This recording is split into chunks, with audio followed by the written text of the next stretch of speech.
Hey everybody, this is your boy Chris. I know you guys are kind of looking at how my setup is. It's not the normal setup. And because today is going to be a little different on this podcast. For the last week, I've been going through a lot of stuff. So I just kind of want to, it's time to tell my story. And this is how I feel like I need to go. This is the direction I need to go in right now. It's going to kind of be hard to tell my story because honestly, I've been embarrassed by this story. I'm embarrassed of my downfall, and the fact that my downfall is the thing that caused my life to be so hard up to this point. And luckily, I'm not a person that gives up. But the older I get, I'm just getting frustrated because it's getting harder and harder. Obviously, being able to take care of my daughter and my family and do the things that I need to do just to have a regular life. I mean, I don't want a regular life, but I'm struggling just to have a regular life. And I'm gonna tell you why. This because it's my story. And just bear with me because this is a podcast too, and I'm still trying to keep it a little with the branding of my podcast. But I just feel like this is just the opportunity to tell my story.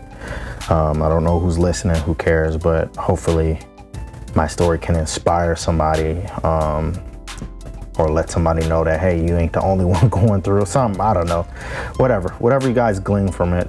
I gotta just tell my story. I gotta put it out there. I can't hold it in anymore because you guys see my Instagram and it looks pretty fabulous. And you'll see my social media, it looks pretty fabulous. You know, like I said in my last podcast, we put our best work, out on our social media. And because I'm so good at a lot of things like videography, editing video, graphic design, web design, music production, all the stuff that I'm good at. I've honed these skills over years. I can even fix cars, which a lot of people don't know because I used to fix them with my dad and Gus and Gross, and I had to fix my own car when I was younger because nobody had money for that. So I had to learn how to fix my own car. So I learned these things from my father and different skills over the years. Very good at marketing. There's a lot of things that I've sat and did to make myself valuable. And mind you, these things that make me valuable was as a result of my downfall. So I'm going to tell you the story about my felony.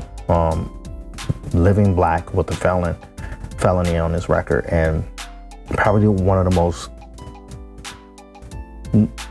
most difficult things that you can ever do in life, because you're not treated like a citizen. So you're not treated based on the content of your character, the things that you get at. You're always looked at for the mistake you made. So I want to talk about that. So we're gonna get on with the show. So stay tuned. Share this video if you want to. You can like and subscribe to my channel. Obviously, the Wiley Life or Cypher on the Block, where my podcast is. Don't forget where that stuff is at on YouTube, as well as on anywhere you can get your podcast from, iTunes, Spotify, iHeartMedia. My podcast is there. So go ahead and subscribe if you guys want to. I talk about a lot of things: love, politics, religion, life, society. But this one is just my story. I just kind of want to put it out there, and hopefully you guys share it with somebody so somebody can be inspired. We'll be back.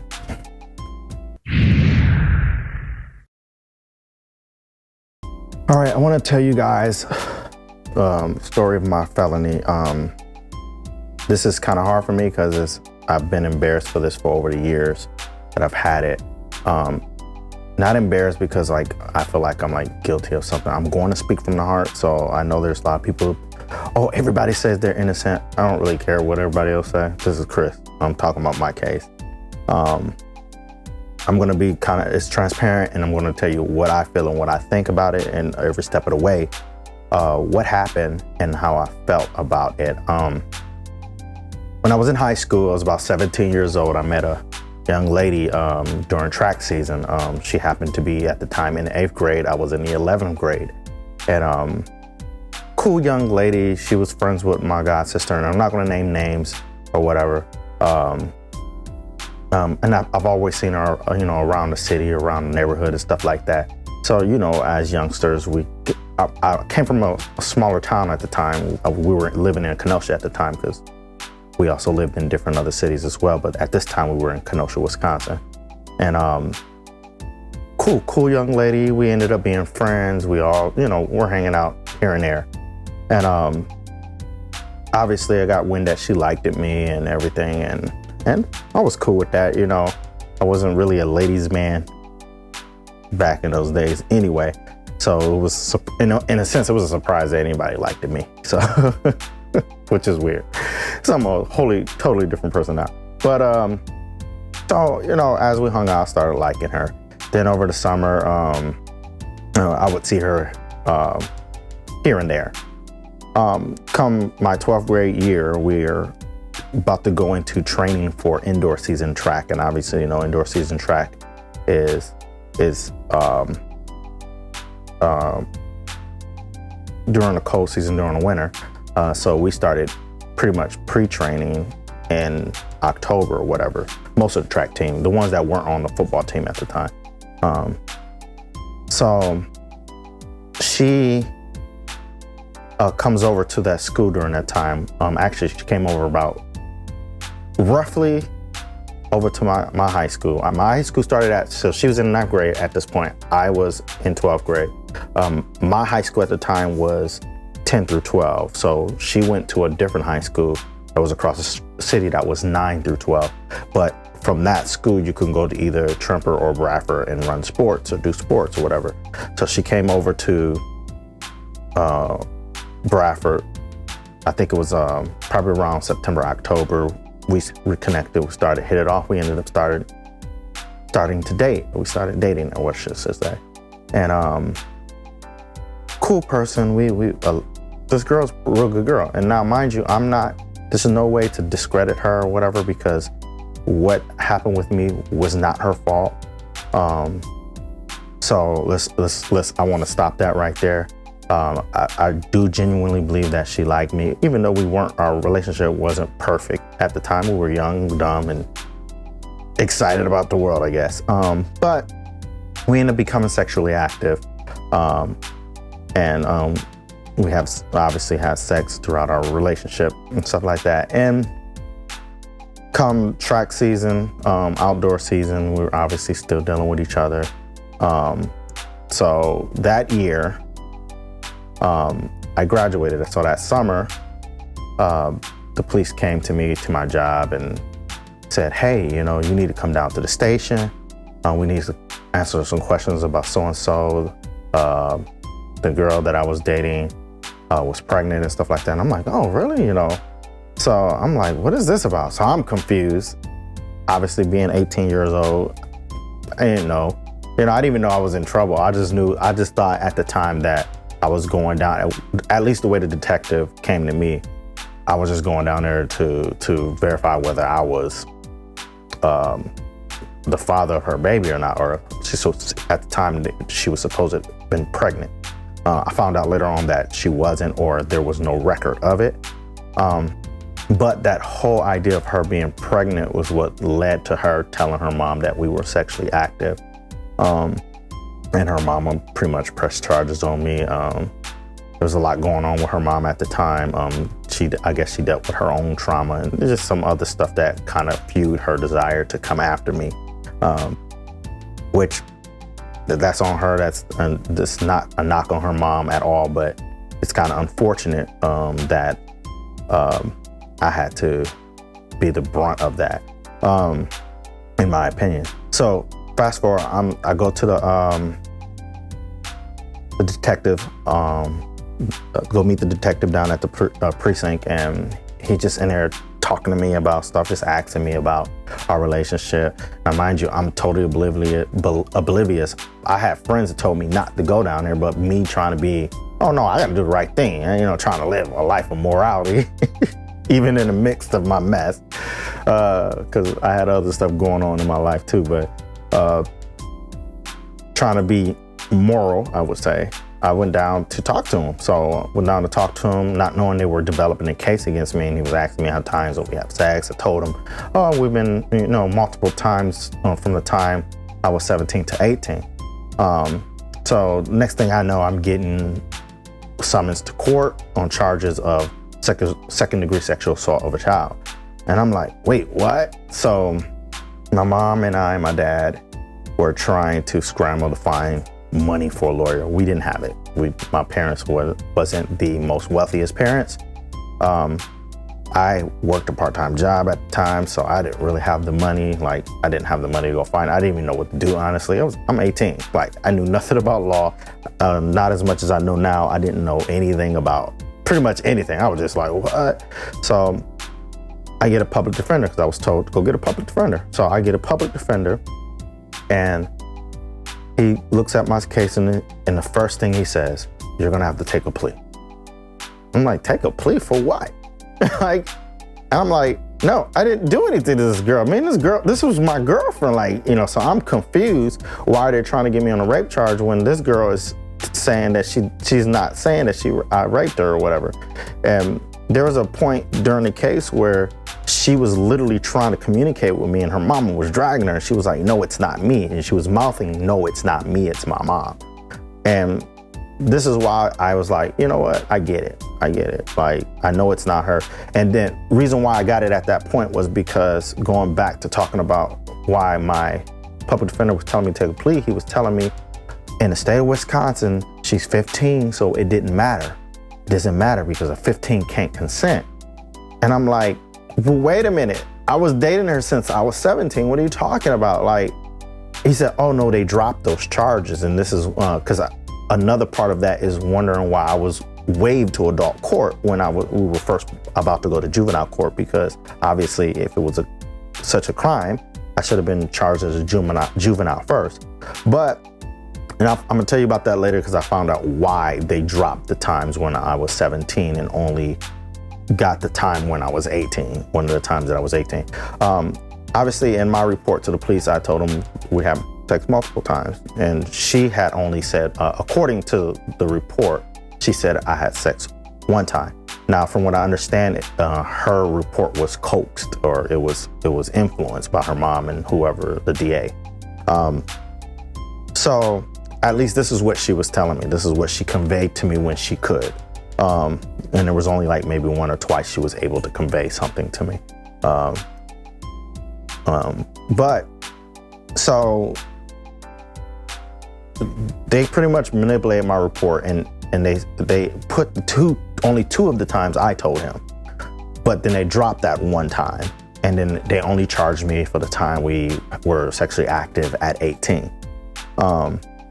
So my public defender, and here's one thing I want to say, guys, if you ever get in any trouble, and I'm not condoning anybody getting in trouble, don't get no public defender, because they work for the state and they ain't trying to help you. Like, every time I've ever had a public defender for anything, they didn't try to help.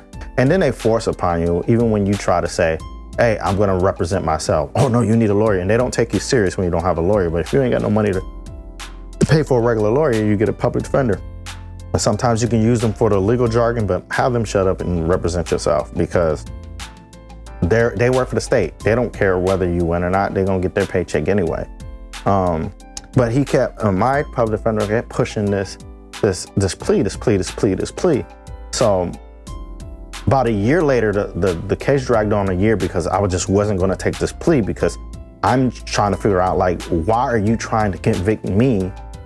I was a child when I was dating. Y'all convicted me as an adult, and I've been dating this girl since I was 17. Like, and then there was something about, well, they can waive you to an adult even at 17, and just all this stuff. And I'm like, why are y'all trying to make me an adult? I'm in high school. I was in high school. Like, I didn't know. Like, and I'm not making any excuse for the wrong. I just didn't know I was doing anything wrong.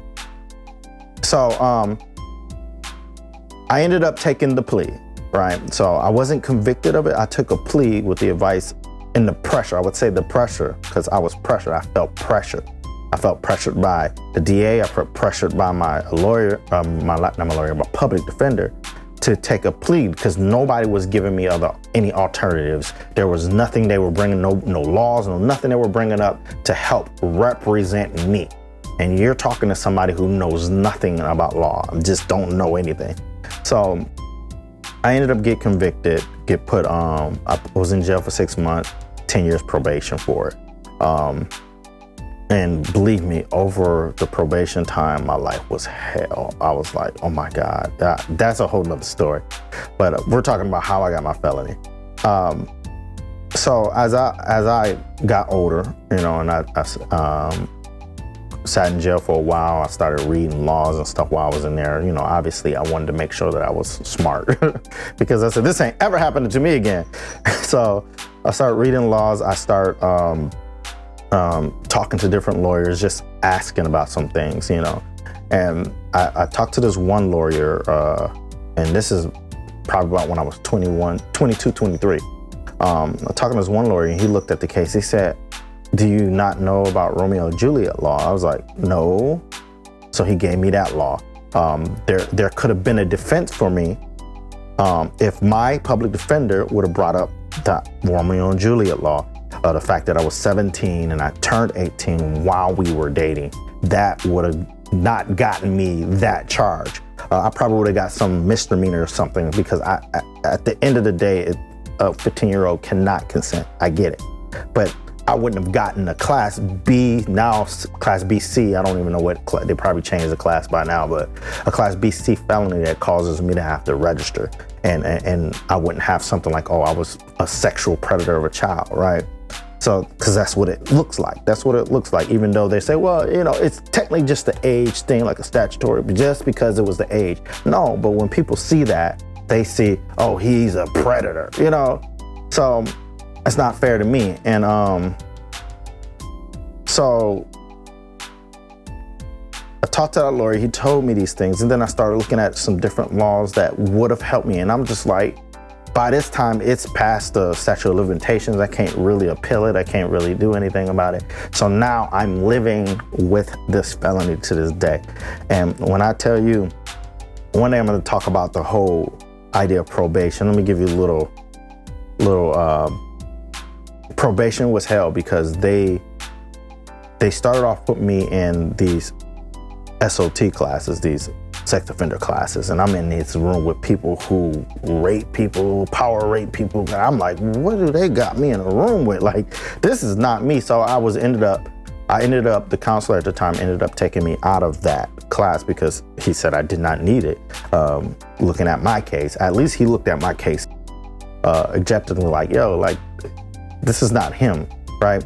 But there was a second time I was put in that case, and then there was this, I was in college at this time, and my probation officer was just trying her best to do something. I don't know what her problem was with me.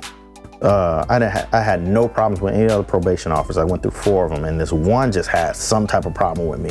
And she was trying her best to get me put back in jail. So she put me back in these classes, and I was saying the same thing I was saying in the first class. It's like, they were trying to get me to say that I stalked this girl, that I manipulated this girl, that I preyed on this girl. And I'm like, no, that ain't what it was. This is my girlfriend. What are you talking about? It was in high school. There was one point where it was like, you weren't in high school, because obviously it took a year for them to actually convict me, or for me to take the plea, I'm sorry, and then get sentenced. It took a year. So by the time I took the plea, I was 19 at the time. And they were talking about, oh, you did this, and then they discharged me for the class and said I was in denial, and they tried to put me in jail for it. And this is like, it's just those things. So, and then just like, it was just so hard. It's so hard to this day. And honestly, here's one good thing about it. It pushed me to be an entrepreneur. And obviously I started speaking music radio with my cousin. And at one point I was doing web design and marketing stuff with my own business. Me and my dad was working with Y-Tech and stuff like that. So because I can't get jobs, I have a degree, I have a lot of experience, multiple degrees, a lot of experience, a lot of extra, a lot of certifications, things that I've done that I have skills in. And every time I apply for a job, it's like, background check, I'm like, oh, well, I'm getting that. I still fill out for them, but like, it's just been a struggle. And I'm telling the story now because it's like, I really want to help somebody. There's more people who are in my situation that unfortunately made a mistake when they were younger, and now they have to live their whole life struggling for what? I have a daughter, you know. I want to be able to take care of my daughter the way I need to be taking care of her, but I got to continue to work multiple jobs, still run my business in order just to make a wage that's going to take care of two people, you know. I'm a single father. And then not only that, in the next, I'm going to be talking about in my next segment how it affects my, how it affects my life, but it affects me in relationships. Like what woman wants somebody with something on their record that may keep them from actually taking care of the family or taking care of the house. You know, people don't look at character anymore. People don't look at driving anymore. They look at, oh, can you do or can you don't? Can you not? What you got with this? They look at your past and they hold you to your past as if like you haven't changed. And that's rather unfortunate. And I'm just at the point now, like, I gotta continue to fight this. I have to get this off my record. There are some laws in Wisconsin that allow certain things to be taken away. There's laws where I can get sealed. There's pardons that I can ask for. There's a lot of things that I can do, but there aren't any lawyers who are willing, and I've been looking around, who wants to take my case, because they said, I don't know too many cases that has won in that situation. And I'm just like, it's funny how nobody wants to try. So I gotta fight it on my own, and I know what I'm doing, but I don't. I know laws, but I don't know what I'm doing, and it's time to start getting on because it's really affecting me really bad right now. The older I get, it's just getting worse and worse, and honestly, y'all see a lot of stuff on my social media. I'm continuing to grind. I never stop grinding, but that stuff all look good. All that look good, and obviously, you know, I'm out here playing the keyboard for church and doing what I need to do in my church home. I'm doing my radio show, doing the blog. You know, I have stuff, but the stuff is on the verge of being lost because it's like every time I turn around, I'm working for these low-wage jobs that don't care about their workers. So on top of trying to run a business and trying to get advertisement for the radio show and try to get advertisement for my show, because that's how you make money on your show and your blogs and your podcast. You have to get sponsors, you know. And not only that, trying to get people to support the shows. This stuff is hard. It's not easy when you have life going on. So I just wanted to let you know, those of you who are out there who probably have that same situation going on, dude, I know it's hard, but keep moving. One thing I do, I keep moving. I don't stop. So keep moving. But in the next segment, I'm going to kind of talk about how it's affected me in my life. I'm really mad at the fact that in this situation, there wasn't justice done for me. I didn't have the proper representation. And to me, that's a testament of a broken legal system now. I believe that our legal system works in most cases now. I'm not one of those people who believe, oh, the legal system is against you all the time. I don't believe that. But I do believe that there is not an equality in representation. Because when you don't have money, you can't get proper representation. It's hard to get people who is actually going to research the laws to protect you. You're stuck with a public defender, and the thing is, a public defender works for the state, and why would somebody from the state fight somebody from the state? Does that make sense? No, it doesn't. So guess what? The state is all about convictions, and there's nothing wrong with that. That's their job to get. The State's Department's job is to get convictions. So they're going to get convictions regardless. They're going to spin the story to make their case. And there's nothing wrong with that. The problem was I didn't have the defense that I needed in order to not have a sentence that was not to get sentenced something that was unfair. I shouldn't have gotten a sentence based on a second-degree sexual assault when I was a child when this stuff was happening. That's my opinion. That's actually some of the opinions of a lot of the lawyers and that I've talked to. It shouldn't happen, but it happened. So that's how I got my felony. It's embarrassing that I still to this day have to register. I've been actually trying to petition for lawyers to help me to rectify the situation by getting me off these registries, or somehow lessening this felony, or sealing my felony, or getting a pardon. I've been working on a lot of things because honestly, I'm not a dangerous person. I've never been a dangerous person, but yet I'm being treated like that on a regular, and losing things. And we're going to talk about that in the next segment. And it's sad. I'm just tired. I'm tired of not being able to just have the basic things in life. Like, so many jobs have been denied because of background check. I even applied to drive Lyft. Now, Lyft has a rule. Obviously, you don't pick up many minors without their children and stuff like that. But I can't even drive for Lyft because I got that on my felony, on my record. Like, what the heck does that have to do with me driving people around, or drive, especially when I don't have a history. I don't have any criminal record besides that from when I was 18 years old. So it's like, where's the break? I was using Airbnb for some years, and Airbnb, they just recently canceled my account. I'm like, I called them. I said, why are you canceling my account?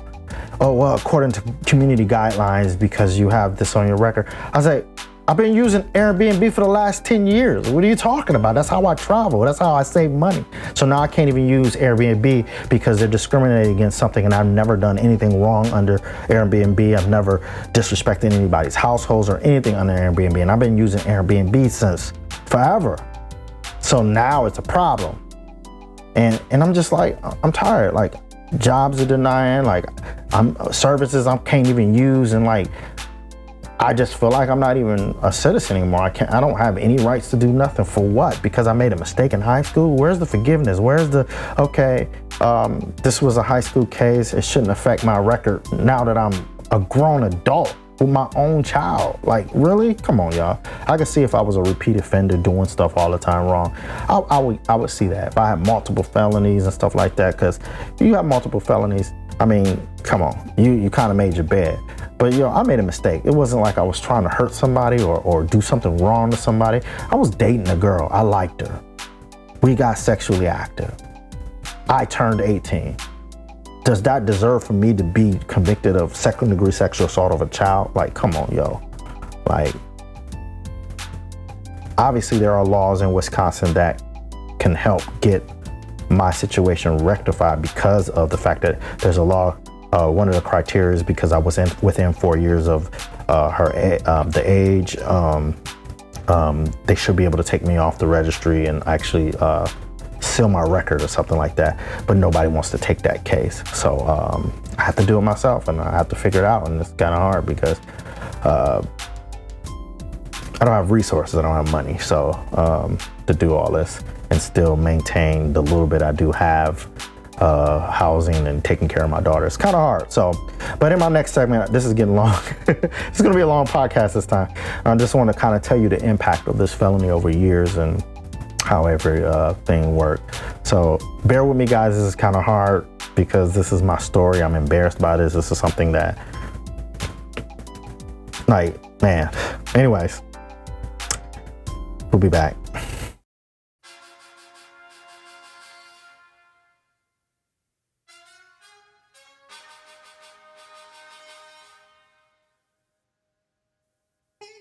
Question of the day.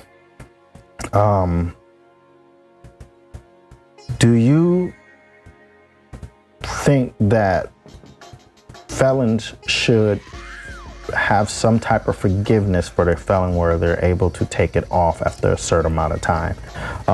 If you think that's fair, let me know in the comments below. If you have a story, I want to hear your story. We want to talk about your story.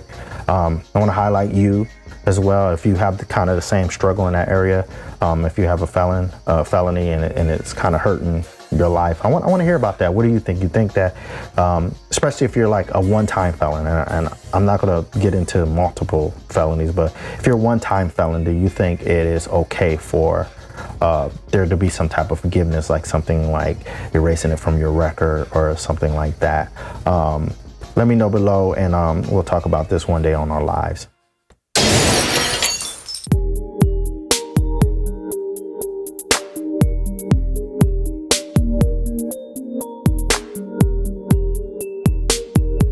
Okay, guys, I'm gonna do this love lesson for today.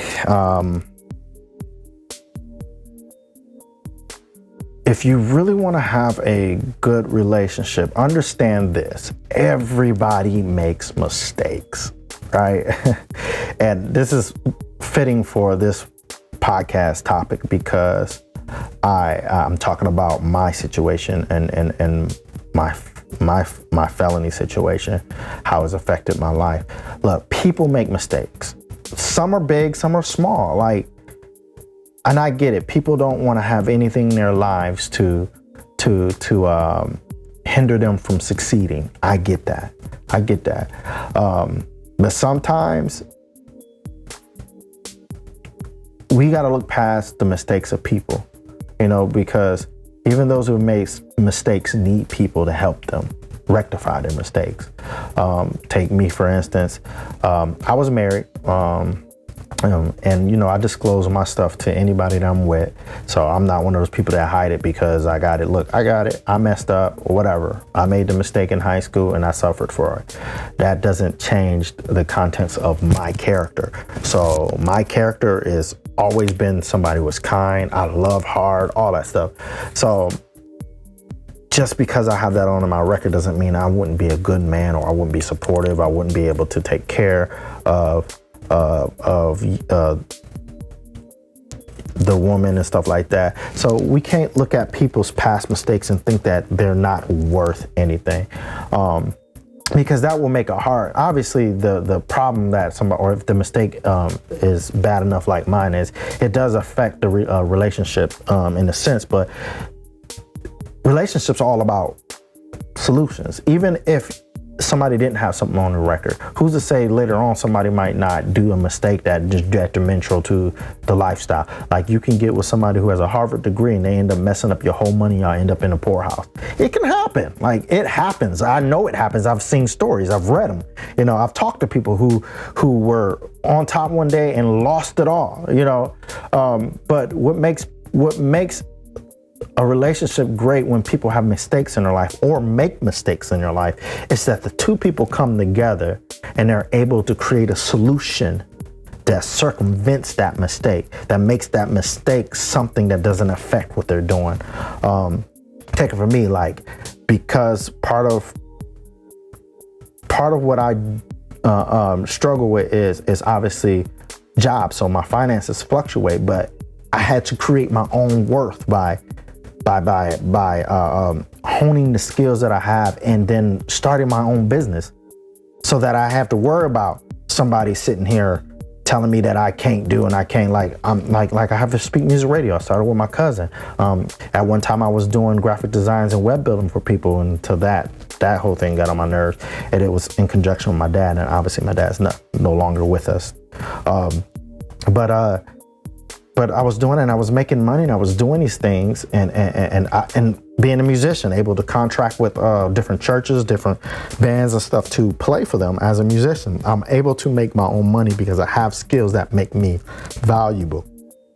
So even though I have that mistake in my life, that does not make it that I cannot be a contributing factor to a relationship. So understand this. You might have a man that lives with you. If that man is grinding, he's doing what he's supposed to do, and he's pushing. And people, I get the negative comments that are coming. I ain't talking about deadbeats. We talking about men. We're talking about people who own up to responsibility and continue to move forward. Giving them extra help for their mistakes, it's not going to help. Understand that he made a mistake and work together to make sure those mistakes don't affect your life. And I guarantee you, if he's a good man, he's worth it. That's the love lesson for today. Okay, we're back on this topic. Earlier I told you about my felony, and obviously my felony is one of those ones that make people look at you sideways like, what do you mean? So I know that there's gonna be probably some backlash from all of this, but I don't care. I've already suffered so much, and at this point, I don't care anymore. To be honest, this segment is I'm talking about how it affected me, and I'm talking about this today because in this last week and in this last month, just so much has happened. I'm constantly working hard and honing skills out here, filling out applications for things that I know that I qualify. Look, I have a degree, you know, I could teach, I could do so many things, but, and like there's this one university job that I was at a,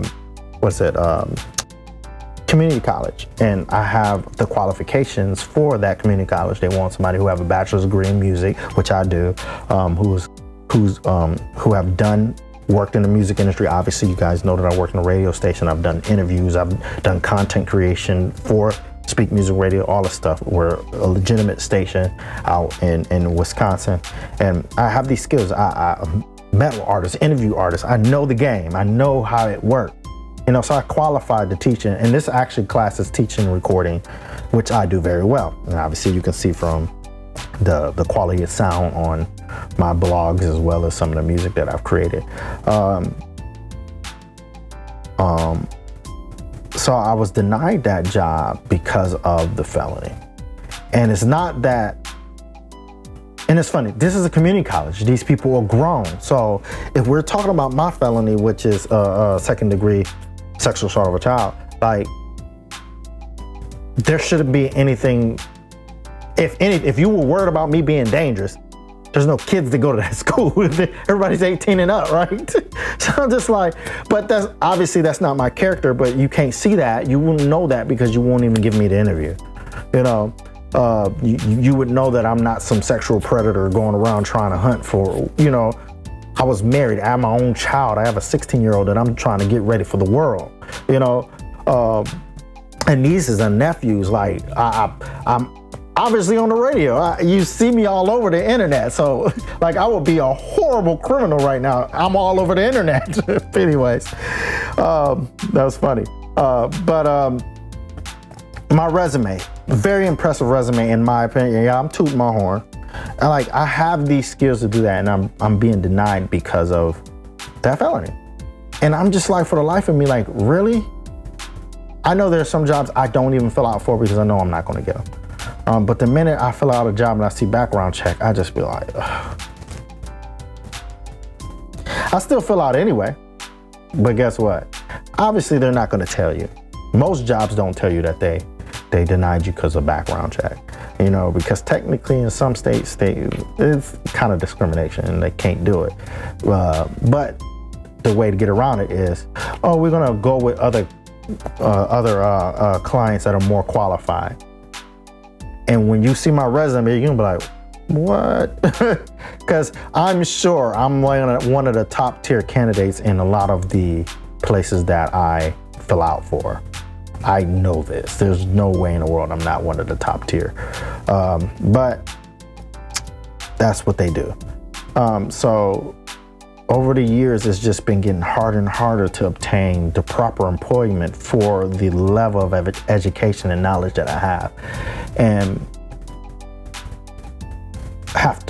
having to work jobs like Starbucks and Taco Bell and some of these factory jobs that have high turnover rates. It's like, it's sickening. Like, I just want to be comfortable. Like, that's it. I just want to have a nice income. I mean, I want to eventually be a millionaire, just be honest. I want to be a millionaire. That's why I got my own business. I want to grow my business where I'm providing jobs for people. That's my goal. But if that dream never gets realized, which I don't accept, I still need to be able to take care of situations now, and I need to make enough money. I live in California, guys. You ain't getting by on one income. This is not, especially when I'm a single father taking care of a child right now. You're not finna get by on one income. So I'm constantly out looking for either a job that can pay me at the level that I need to get paid, or I have to work like 2 or 3 jobs, right? But it's hard to get them because of my background check. And this has been an ongoing thing. And it's funny because I have to settle for these little small minimum wage jobs, and I'm working multiple minimum wage jobs to even break $40,000 a year, you know, stuff like that. doing freelance stuff like making helping people with the podcast or helping people recording when that's available. All this stuff it's I'm sorry guys, it's hard, and this is the outcome of having a felony on record. So if you are out here doing something illegal and you look at this podcast, let me tell you, not worth it.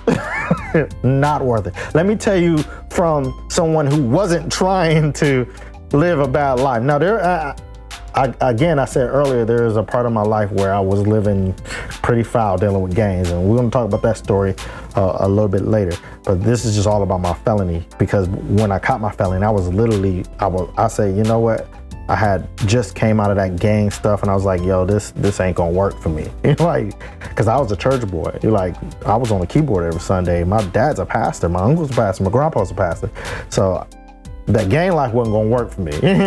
So I was coming off of that, trying to live right, and that happened. So, and then obviously I had some stints where I kind of went back to dealing with gang stuff and all that stuff, and that's another story. But living with this felony has been such a challenge. It's been a challenge of how I deal with people in relationships. The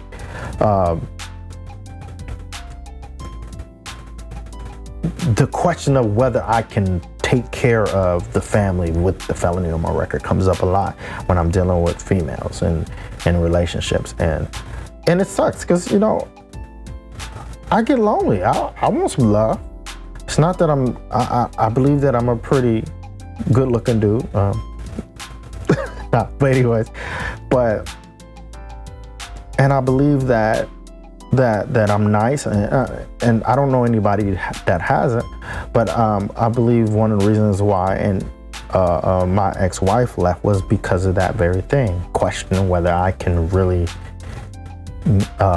reach those goals with that on my record.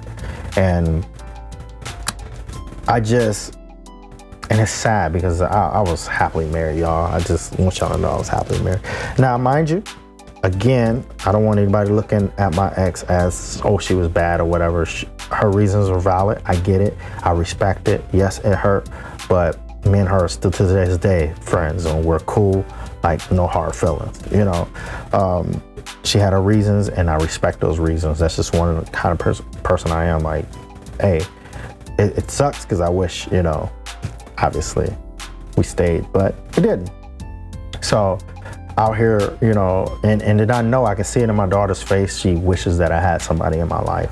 And even when I'm dating, she's like, oh, who is? She's excited about who I'm dating. Then to tell her that it doesn't work out, it's sad,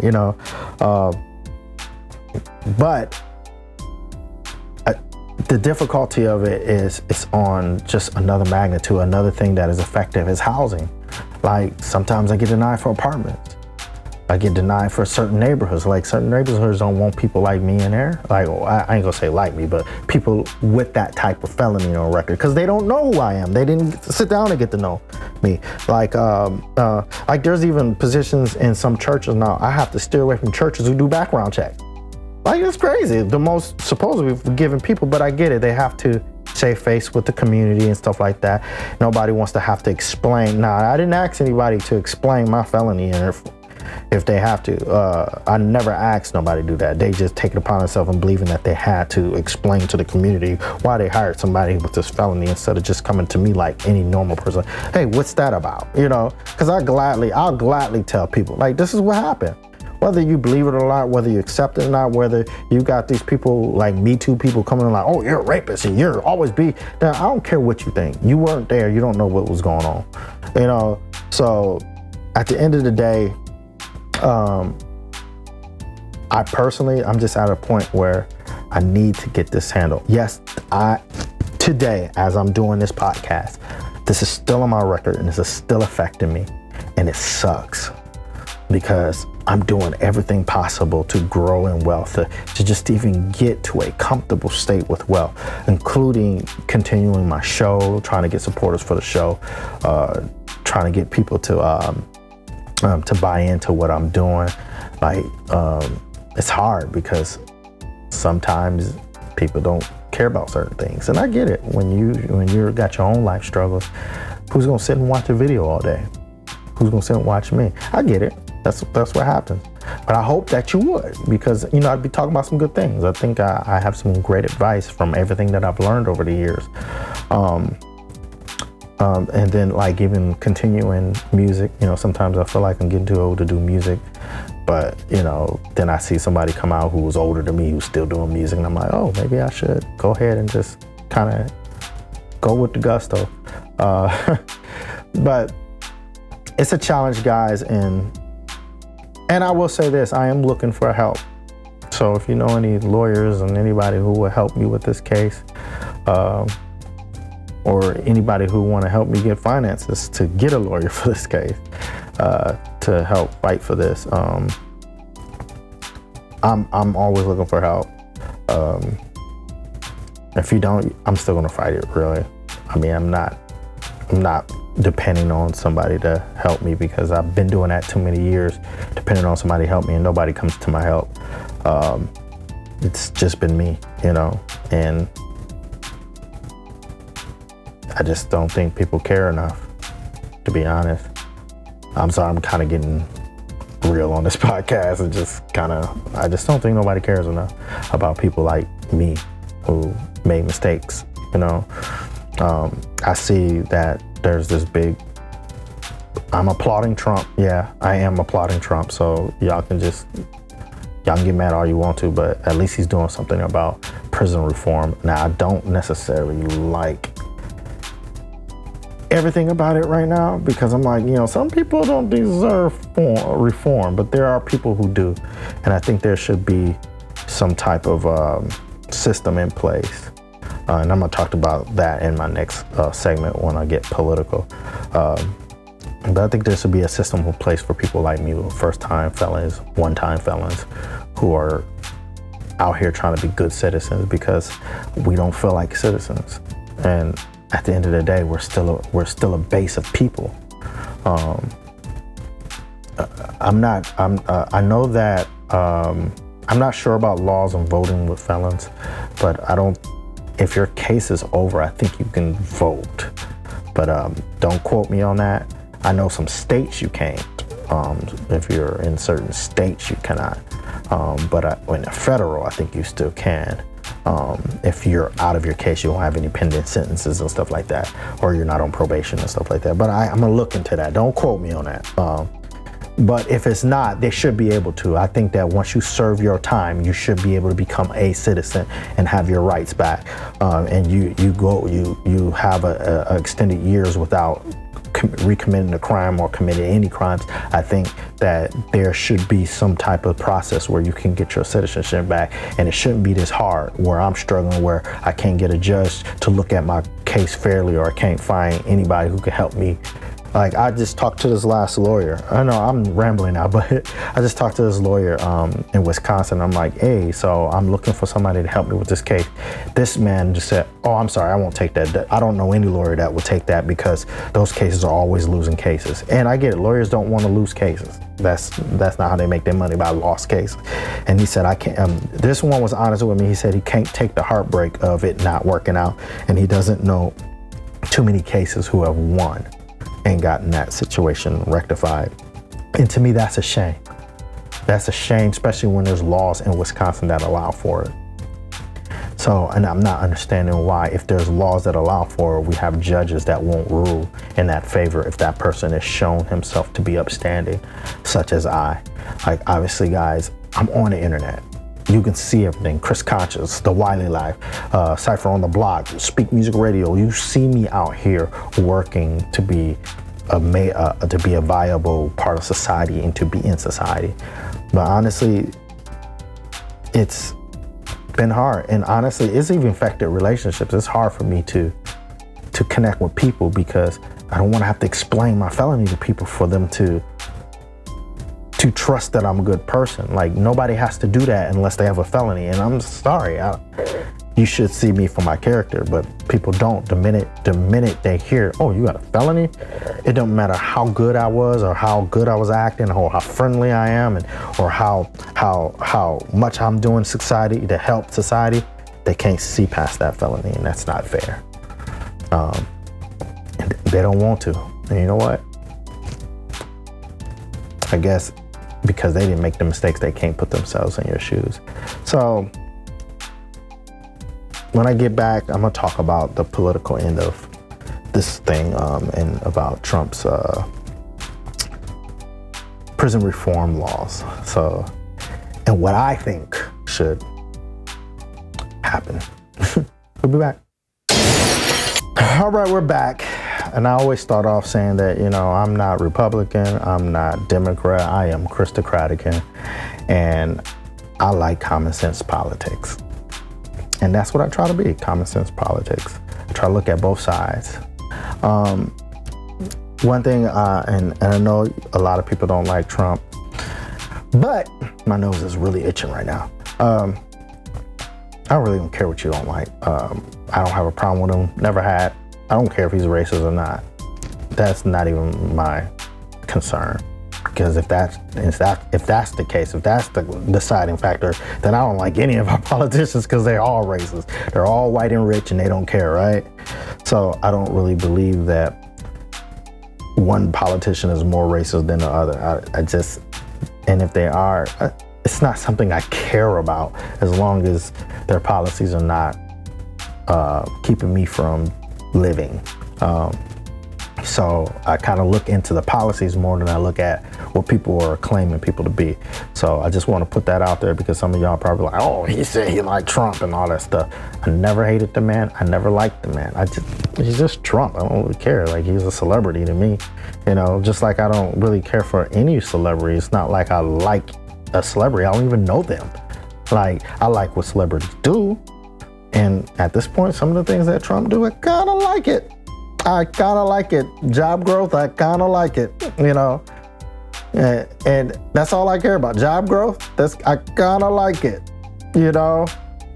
There's a lot of things I can go through as accomplishments, but this is not the point of this. The point of this is prison reform.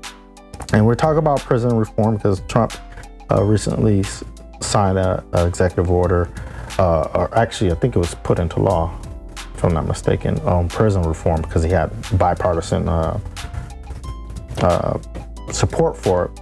And the fact that he has been pardoning people that deserve to be pardoned. And I thought that was really cool because I was like, there's not many governors right now that are doing that. Like, especially in Wisconsin, like I remember Scott Walker, bless his heart, you know, there's some things I like that he did and there's some things I hate that he did. Like, he got rid of the pardon board right when I was positioning for my pardon. He got rid of the pardon board. There was a board of people who sifted through all the pardons and investigated and looked at who deserved to be pardoned. Now, that board is gone in Wisconsin, and I guess the new governor has not put that back that I know of. I have to still look into it, but I think it's kind of unfair. Like, again, you took away the system that allowed people who messed up in life to get a second chance, you know? And I'm sorry, second chances are something I agree with. I know that most conservatives or people don't believe in second chances, but I don't care. That's one thing I don't like about conservatives and Republicans, second chances. Like, some people do deserve it. I'm sorry. That's called social part. That's the part that I think the Democrats got right. Is some people deserve second chances. Why are we not giving second chances? I'm talking about to the ones that deserve it. And it's easy to sift them out. I'm sorry, it's real easy. People who have, say, like me, who messed up in high school and has never committed a crime in his whole adult life. Hello? But anyways, I like that fact, and I think we should ask people, petition more of our states to put second chance policies in our state legislations. Not just federal, because it's not just federal's job. It's the state's job too, because the states make their own laws. And states are allowed to have their own laws that govern their states. So there's different laws in different states for different things.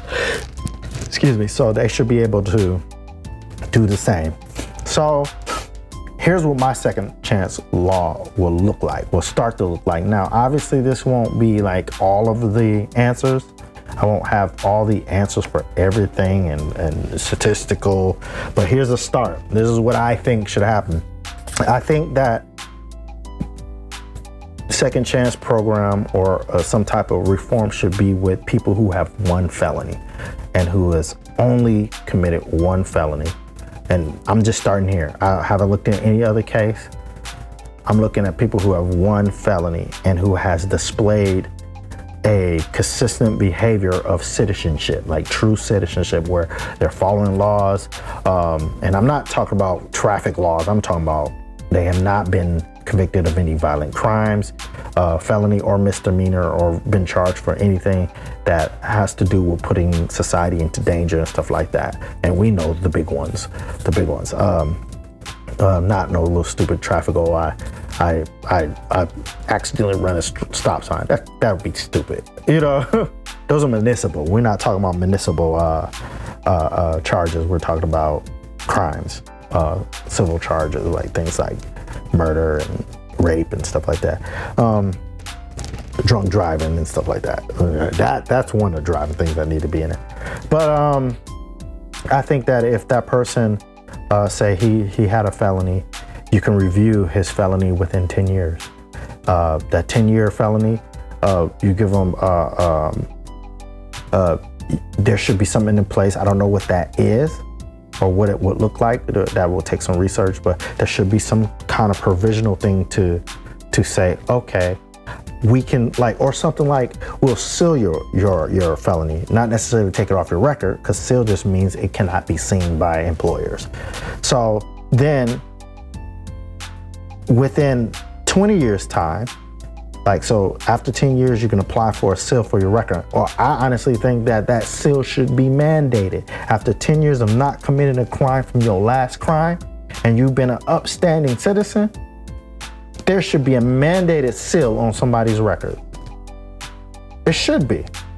And it could be provisionary of age. It could say, okay, if this crime was before you turned the age of 25, like, I'm down for age criteria, you know. But 10 years from a felony, you ain't committed any felonies or any major misdemeanors, boom, seal the record automatically. Then come 20 years down the road, you kept up that behavior, then it could be removed from your record.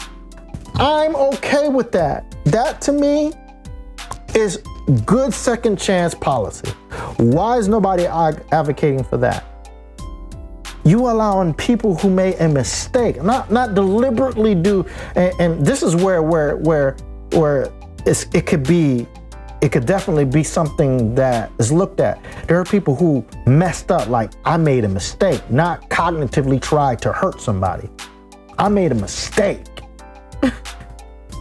Unaware of the mistake that I made. Like in my situation, I get it. The law says if you're grown, a 15-year-old cannot consent. I was 18. Well, the one they charged me for was the 18 one. They got rid of the ones from when I was 17. They charged me for the 18 one. And I said, fine. You charged me from the time the 18 and she was 15. The sad thing, I was still in high school, so there's some laws about that too, from what I understand. But you should be able to say, okay, this wasn't something he deliberately did, knowing that I was dealing with this girl before I turned 18. The courts know this is in the report. Before I turned 18, I was dealing with this girl. This was my girl. We were friends. We were this and this and that. So I made a mistake. It wasn't that I stalked her or preyed on her or all that stuff. No, it was simply, you were 18, she was 15. That's why I got that charge. That was all it was about. Nothing else. So you can make laws towards people who made the mistake and say, okay, this is a situation where somebody made a mistake. He should not have to go through his whole life struggling because of a mistake. We can give that type of person a second chance and go through that process that I was talking about. Like, okay, let's look at his behavior over 10 years. Has he committed any crimes? Is he being upstanding? Is he doing this and this and this? And I'm like, that'll be something okay. And then obviously the 20 years. That to me is accomplishment. That will be my policy. So vote for Chris for president. No, but I really would like to see that happen because maybe that's something I should advocate for. Maybe I need to talk to a legislator or something, yeah, because at this point I'm desperate because I'm ready just to live my life. I want to be a citizen again.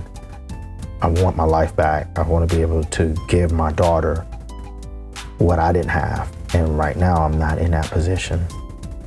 So we out here in these streets. Thank you guys for joining me on this show. I really appreciate that. Kenda, make sure you like and subscribe. All my social medias, that's Chris Conscious. That's the Wiley Life. That's Speed Music Radio and also Cypher on the Block. You can find me on all of those. You don't have to subscribe to all, but I would like if you do subscribe to all. I have a Patreon account. That's Wiley Life at Patreon, patreon.com/The Wiley Life. Please go ahead and if you support my show. I also have a store. You can get t-shirts, you can get mugs, like you can get my Feel Me, woo, or you can get my We Out Here in the Streets shirt. And then I have a lot of other hoodies and stuff coming. I got my Get Big Elite stuff. If you guys are into fitness and workout, very nice things that you guys can support the show by purchasing. Excuse me, that was a nasty burp. So, hey, I appreciate you guys. And until next time, we out here in these streets.